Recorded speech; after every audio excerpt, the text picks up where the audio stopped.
intersyndical bu laas yëpp tey ñoo daje ci ginnaaw bi ngeen xamee ni diirub at ak lu topp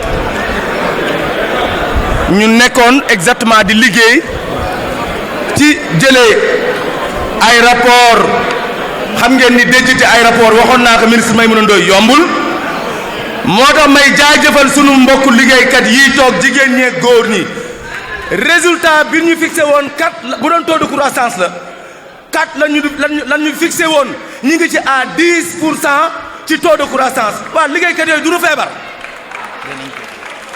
liggéeykat yooyu du nu feebar di def 104 kilomètres par jour 104 kilomètres la jigéen ñi di def moom la liggéeykat di def duggul ci seen salaire du heure supplémentaire du dara lu yokk ci seeni salaire ñu doon ay patriote ànd ak président Macky Sall ci li mu bëggoon ci aéroport bi ndax nag aéroport bi Ablaye Wade daf ci def lu bëree bëri Ablaye Wade wàcc na fii waxoon nañu ko ca jamonoy coow la Ablaye Wade wàcc na fii ci aéroport bi à 80% liggéey bi achevé woon nañ ko waa ñoom lu fi indi jaaduwul tey ñu toog ba heure bii naan dañuy dàq ay doomu Sénégal ñii weddi nañu Macky Sall barki démb ak politique am bu bees bii muy woote Turquie weddi nañu Macky Sall politique bi muy woote naan 1 million de personnes la bëgg que jeunesse bi am ko ci biir Sénégal te muy taxawaay mat sëkk loolu dindi nañ ko fii ci aéroport bi loolu amu fi looloo waral ñu wax ni ginnaaw bi ñu dégloo tey nag base bi ginnaaw bi ñu defee alerte ci administration laas bii fi nekk aéroport bi amul ay xoolal sénégalais yee ko moom RDA moo ko tabax yàgg nañ ko wax tey yàgg nañ ko wax ëllëg mais jàpp naa ne Macky Sall buñ ko naxee ci aéroport bii leen ko nax li wóor ba wóor mooy ñun waxuñu ni dañu yeewu suba pour demander leen ndax fii état bu leen fi ni 65 milliards lañ fi indi woon 65 milliards yooyu sax duggul ci aéroport bi ba léegi nii am na ci loo xamante ni dañuy loué oto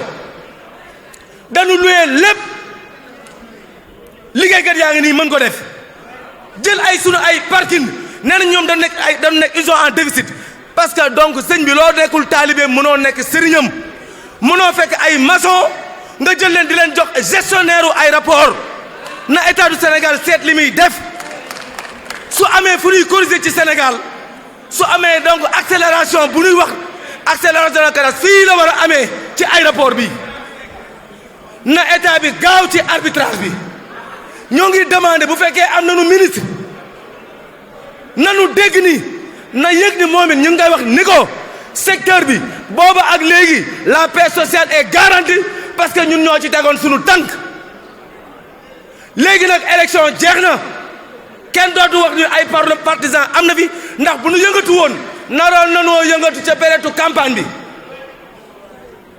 ñuy bañ ñu féetale ñu jox ñu couleur ak mbubb kon état du Sénégal na delluwaat mu seetaat bu baax a baax ginnaaw ñi mu lëkkalooloon nee nañu ay la yëwan sooxe nanu toqi nanu mënatuñu dem ba mu jaral leen ñu bëgg di forcer ay liggéeykat nit ku liggéey def 15 ans de service 20 ans de service nga yeewu un bon jour rek ak sacrifice yi ñuy def yëpp di xëy Ndakaaru xam ngeen ni jas yéen journalistes yi ñun bu njëkk bu doon def lu mel nii waa Dakar dafay nekk waaye fii xam ngeen ni Thiès la bokk amul dara lu ci liggéeykat yi jëriñoo amul di def sacrifice bu nekk nag defuñu ko ngir étranger yi dan ko def ngir sunu réew dan ko def ngir sunu budget bi ñoo ko moom am na lu mat 20 et quelques personnes yoo xamante ne woo nañ leen y'a 12 yoo xamante ne woo leen pour forcer leen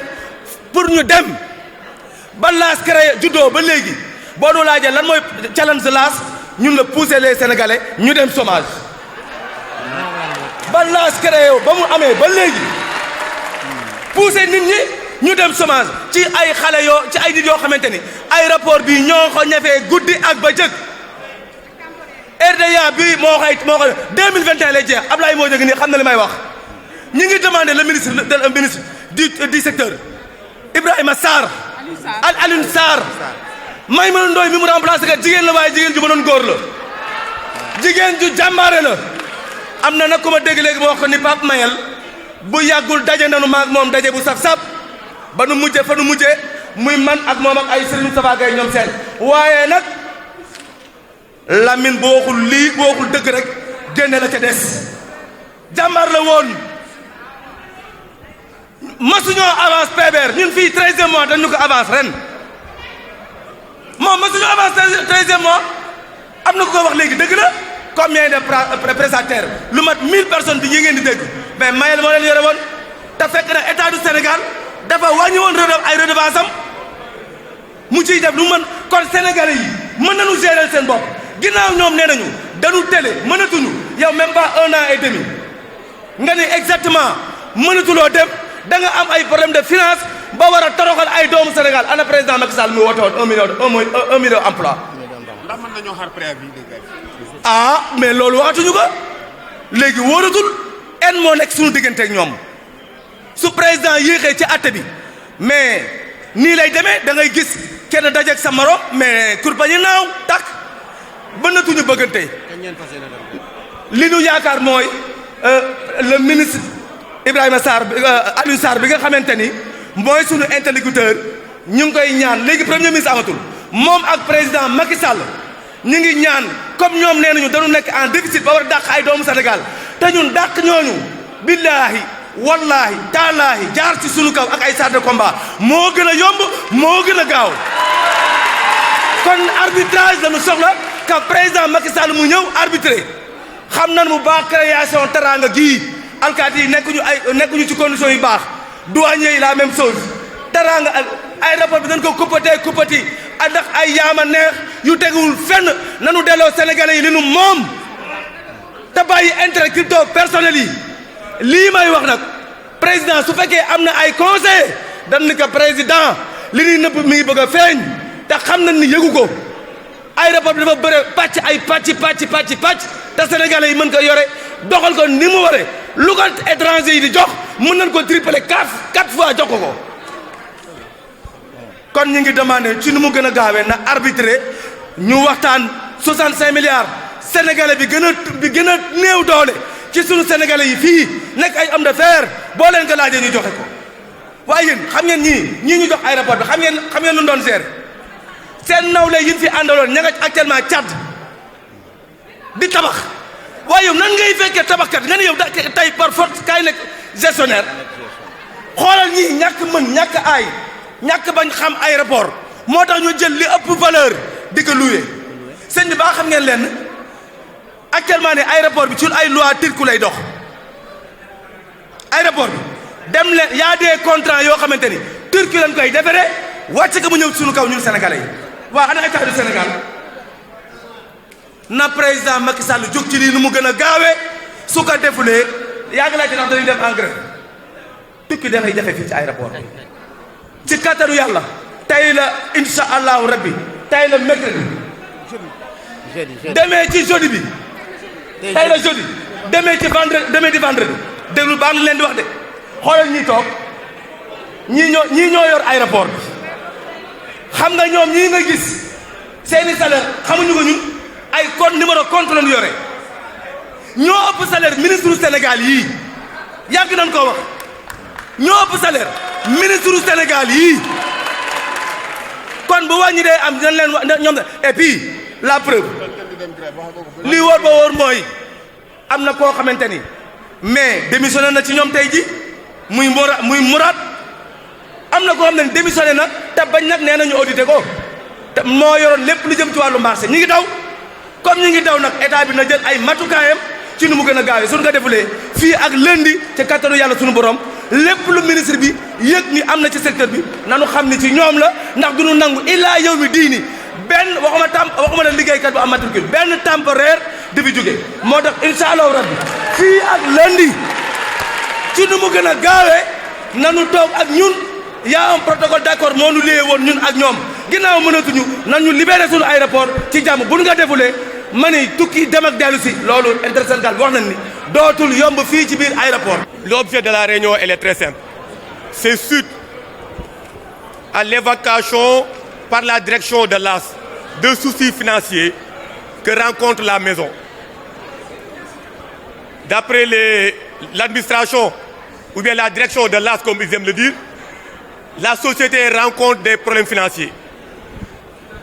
Et à partir de ce moment, j'ai saisi le président du conseil d'administration parce que lorsqu'ils ont soulevé les soucis d'argent, ils ont évoqué qu'ils ont eu la validation du conseil d'administration.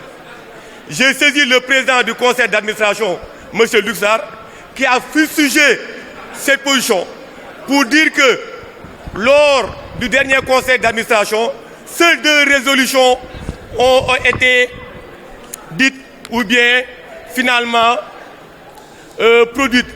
C'est-à-dire la première résolution de proposer un plan d'action.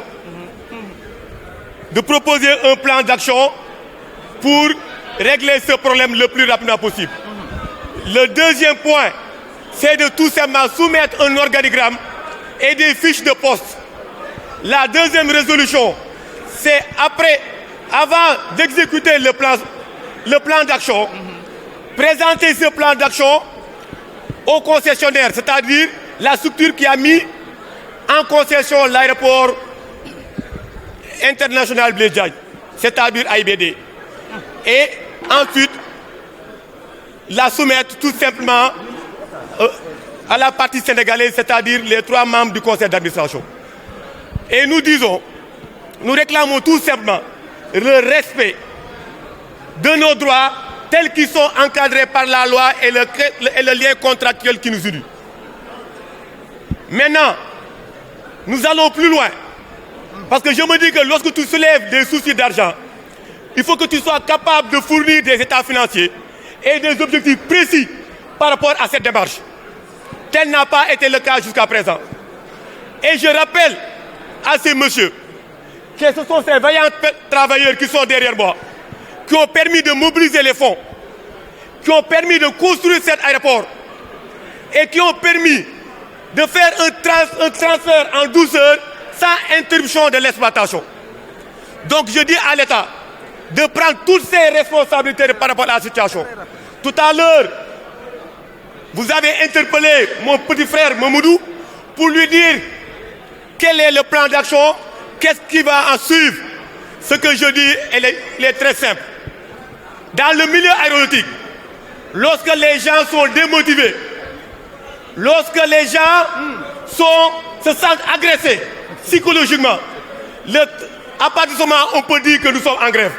Parce que le travail va se sentir tout simplement réduit. Donc je dis que nous allons épuiser toutes les voies de recours. C'est-à-dire nous avons rencontré le directeur général de l'AS qui a demandé d'interrompre incessamment toutes les auditions. Nous nous affaiblissons par rapport à cette démarche pour l'instant. Mais nous allons continuer le combat. Nous allons rencontrer monsieur le ministre Alioune Sarr pour qu'il se prononce sur ce dossier. Très rapidement. Parce que on ne peut pas comprendre. Nous sommes dans un pays de droit. La structure, nos droits qui ont été bafoués sont très simples. On a auditionné des travailleurs et je pense que le code du travail, vous êtes censé connaître que le code du travail interdit tout simplement d'harceler des travailleurs. C'est interdit par le code du travail. Vous craignez des licenciements? Vous craignez des licenciements? Mais nous craignons des licenciements parce que d'ici le 30 juin, il y a des contrats qui vont arriver à terme. C'est-à-dire le contrat des contractuels, des contrats à durée déterminée. Et nous disons qu'il y a une menace qui pèse sur les travailleurs. Mais qu'ils sachent que nous allons nous battre et nous n'accepterons pas qu'aucun travailleur ne quitte le bateau. À vous entendre parler, on dirait que la gestion elle est intégrale. Il n'y a pas de Sénégalais dans cette gestion à l'aéroport. Non. Moi qui vous parle, je suis le responsable de la sûreté. Donc je fais partie des responsables de cet aéroport. Vous avez voir au chapitre les Sénégalais ici? Nous en avons discuté. Mais il y a des discussions qui se passent au niveau du conseil d'administration. Qui ne se passent pas, ce n'est pas des questions de management. C'est des questions qui se passent au niveau du conseil d'administration. C'est ce que je dis qu'il y a des Sénégalais qui nous représentent. Ils sont au nombre de 3. Le président a clairement dit que ce n'est pas la position du Sénégal. Nous le prenons à témoin. Pour l'instant, nous acceptons ces dires, mais nous attendons de voir la suite. Mais il y a plusieurs... Parce que si si nous nous réfugions sur l'étude du cabinet Arthur Delight, qui dit que dans la moyenne, dans la sous-région, elle est de 350, alors que nous sommes 670, nous avons peur. Ce qui veut dire que l'objectif qu'ils ne veulent pas avancer, c'est peut-être de renvoyer 300 personnes. Peut-être. C'était leur objectif, peut-être c'est pour cela qu'ils n'ont pas encore décliné leur objectif. Les conditions étaient meilleures aux ADS? Du tout. Par rapport à ici? Les conditions étaient meilleures, je ne dirais pas oui ou non. Pas pour plaire à qui que ce soit. Je ne suis pas là pour faire l'apologie de Pamela Yobé ni que ce soit. Je dirais tout simplement que nous sommes des travailleurs. C'est nous qui avons construit cet aéroport et nous demandons que les conditions soient améliorées. Vous comptez aller en grève? Mais nous ne pourrons pas exclure d'aller en grève. Nous sommes à moitié en grève en ce moment. Parce que les gens sont démotivés. Et vous souhaitez l'arbitrage du chef de l'État? Mais nous allons épuiser toutes les voies de recours avant de déposer un préavis de grève.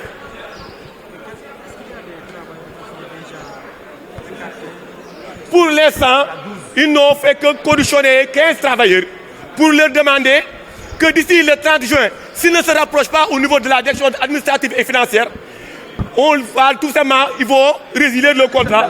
Donc il y a des emplois qui sont menacés. En plus, je l'ai dit tout à l'heure, il y a des contrats à durée déterminée qui arrivent à échéance le 30 juin, donc il y a des emplois qui sont menacés.